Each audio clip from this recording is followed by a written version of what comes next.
মৎস্য চাষি ভাইয়েরা, এই যে মাছগুলোকে দেখতে পাচ্ছেন, এটি এই গেঞ্জি পরা চাষিটি, ওনার পুকুর, উনি এই পুকুরে কার্পেটিং করেছেন। মানে সেই অর্থে কার্পেটিং না, কিন্তু 3 কেজি 4 কেজি 5 কেজি ওজনের বিভিন্ন সাইজের কার্প, সাথে আপনার পাঙ্গাস মাছ এবং সাথে তেলাপিয়া উনি চাষ করেছেন অল্প মজুদ ঘনত্বে।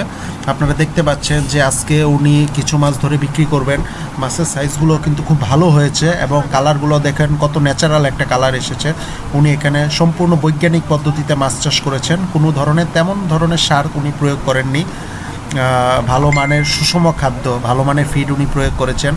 এবং দেখতে পাচ্ছেন যে অনেক বড় পুকুর, এবং সাথে কিছু অল্প কিছু পরিমাণ দেখতে পাচ্ছেন যে আইর মাছ দিয়েছেন। এবং তেলাপিয়া মাছগুলো দেখুন, প্রায় আপনার 1 কেজি প্লাস, প্রায় 1.5 কেজি, 1.5 কেজি ওজনের তেলাপিয়াও কিন্তু এখানে রয়েছে, যেহেতু আপনার 1 বছরের অধিক সময় উনি মাছ চাষগুলা করেছেন।